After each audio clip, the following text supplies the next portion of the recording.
Hello বন্ধুরা, merry Christmas. আজকে ছুটির দিন, বাড়ি আছি। তো সকালবেলায় ছাদে চলে গেছি। দেখো, এই যে লালু আর ওর 3টে বাচ্চা। তো ও ঘরের পাশে ওদের একটুখানি টিন দিয়ে, প্লাস্টিক দিয়ে একটু শাইনি করে দিয়েছি, ওখানেই ও বাচ্চা নিয়ে থাকছে। তো আজকে যেহেতু আমি ছাদে, আমার অনেকক্ষণ একটু কাজ বাজ আছে, সকালটাই ছাদেই কাটাবো, তা ভাবলাম বাচ্চাগুলোকে একটু রোদেই নিয়ে যাই। তো সিঁড়ির ওখান থেকে ওদের আমি নিয়ে এসেছি, মানে ওইখান থেকেই ওদের একটা প্লাস্টিকে ভরে আমি নিয়ে এসে ছাদে ছেড়ে দিয়েছি। লালু প্রথমে আসতে যাচ্ছিল না, যে আমি ভাবছে কোথায় নিয়ে যাচ্ছে। তারপরে আমি নিয়ে আসার পরে, প্লাস্টিকে ভরে নিয়ে আসার পরে ওকে ডেকে ডেকে মানে ও আসলো। এবার এসে বেশ এদিক ওদিক দেখছে, ছাদেই প্রথম উঠলো। তো কোথায় কি আছে কাঠকুটো, তার মধ্যে মুখ গুজে দিচ্ছে। তো ওই সুপারি গাছের পাতা নিজের পিঠে বাঁধিয়ে নিয়ে এসেছে। তো যাই হোক, দেখো এই যে বাজার করেও চলে এসেছে। একটু কাচাকুচি করবো এবার। তো একটু লালুর সঙ্গে একটু করছি। এইবার যাব, জামা কাপড় ভেজানো আছে অলরেডি, এবার একটু ধোবো। তো কিছু কাচলাম, কিছু শুকোও দিয়ে দিলাম। আর এবারে বেশ সকালবেলাটা মজাই কাটছে এরা। প্রথম এত খোলামেলা জায়গায়, 3টে বাচ্চাই এত খোলামেলা জায়গায় প্রথম, ফার্স্ট টাইম। কেন কি ওদের যেখানে রেখেছি একদম ছোট্ট একটু জায়গা, কারণ ঠান্ডা যাতে না লাগে সেটাও দেখতে হবে। একটু ঝাড়টা দিয়ে নিচ্ছি। পাতা আছে গাছ, মানে চারপাশে গাছপালা, তো তো ছাদের উপরে হাওয়ায় পাতা পড়ে। এ দেখো, ছাদ থেকে দেখা যাচ্ছে ব্যাডমিন্টন খেলা শুরু হয়ে গেছে সকাল সকাল। তো এই যে বাচ্চারা খেলছে এখন। মোটামুটি সকাল বিকাল চলে এরকম খেলা। তা আমার দেখার সুযোগ হয় নাই, আজকে একটু হচ্ছে দেখার সুযোগ। এই যে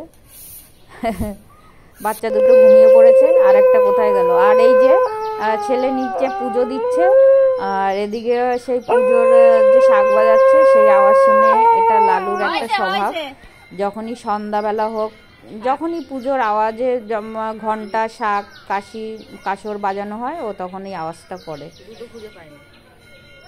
তো বেশ একটু আমি ওকে বকে টকে দিচ্ছি যে বাচ্চাগুলোকে কতক্ষণ খেতে দিচ্ছিস না। ও আসলে অনেক বেছে বেছে খায়, ওই জন্য শরীরটা ফিরছে না, সব কিছু খায় না। আর এই দেখো, গাছে 2টো বেগুনও হয়েছে, আমি নিচ থেকে একটা দেখতে পেয়েছি ঝুলে আছে। তো দেখছি আরও একটা হয়েছে, এই একটা একটা করে 3টে হয়ে গেল। আর এদিকে লালু বাচ্চাদের নিয়ে বেশ মজাতেই আছে। আর এদিকে আমি বাকি কাচাকুচিটাও করে নিচ্ছি। আর ওই হাঁড়িতে কই মাছ আছে, তো কই মাছটা কাটবো, আগে কাচাকুচিটা কমপ্লিট করে নিই। আমি একবারে কাচতে পারি না, অনেকটাই মানে ভিজিয়ে রাখি, তারপরে একটু একটু করে কাচি, একটু একটু করে শুকা দিই, কেন কি একবারে কষ্ট হয়ে যায়। আর এই দেখো, আমি নিচে গিয়ে আবার টিফিনটাও নিয়ে আসলাম, ব্রেকফাস্ট। তো একটা এনেছি তোমার রুটি দিয়ে ডিম দিয়ে ভেজে, মানে রোলের মতো করে এনেছি, সেটা এনার জন্য। আর আমি এনেছি রাতের তরকা ছিল, আর 2টো রুটি, ওটা আমি খাবো। আর একটা রুটি লালুকে দেবো। লালুকে অলরেডি আমি আরও একটা দিয়েছি রুটি। আর একটা লেবু এনেছি, পেয়ারা কেটে এনেছি, লালুকে আগে দিয়ে নিই, আগে একটাও খেয়েছিল। তো এই দেখো, ওকে দিয়ে নিই, তারপরে আমি খাবো। তো এই খাচ্ছি তরকা আর রুটি।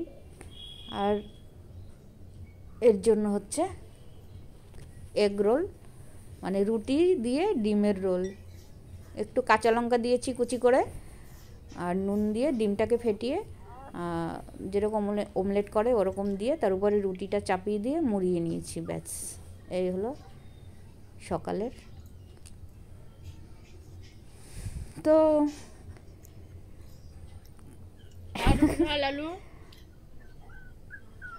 বেশ সকালবেলাটা বেশ ফুরফুরে, মানে ভালোই লাগছিল। ছাদে। এ কখনো এইভাবে আসে না কাজ নিয়ে, তো নিজের অফিসের কাজ করছে। তো ভাবলাম আমি এখানে এনে টিফিনটা এখানে এনেই দেই। একটু সেলফি মোডে হয়ে গেল ভিডিও। এইবারে আমি একটু লেবু খাবো।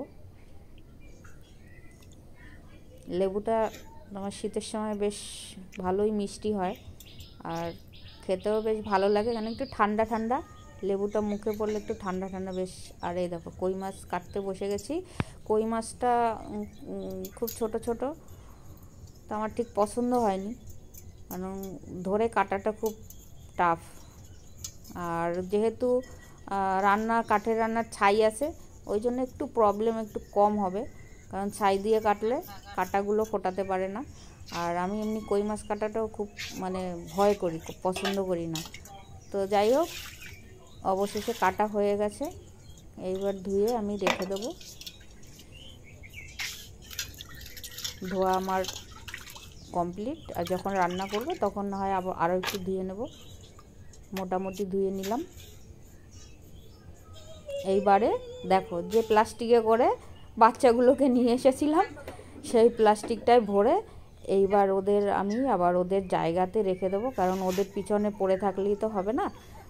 রান্না বান্না আছে, স্নান আছে, যাই হোক। তো স্নানের আগেই আর কি মাছটাও কেটে নিলাম, আর এবার ওদের জায়গাতে রেখে আমি বাকি সারাদিনের কাজকর্ম যেটুকু থাকে সেটুকু তো আমাকে করতে হবে। ছুটি বলে শুধু কাটালেই হবে না, খাওয়া দাওয়া রান্না বান্না সবই আছে। এই যে দেখো, ওর জন্য যে লালুর জন্য যে ঘরটা করে দিয়েছি সেটাই। লালু একটু খাওয়া দাওয়া করলেই হয়তো ঠিক হয়ে যেত, কিন্তু ও খেতে চায় না, ও সব কিছু খায় না, এটাই প্রবলেম। ওই জন্য হাড্ডি গুড্ডি সব বেরিয়ে গেছে। তো তোমাদের আবার মেরি ক্রিসমাসের শুভেচ্ছা জানাই। ভালো থেকো, আর ভালো লাগলে ভিডিওতে লাইক করো, কমেন্ট করো, সাবস্ক্রাইব করো। Tata, bye bye.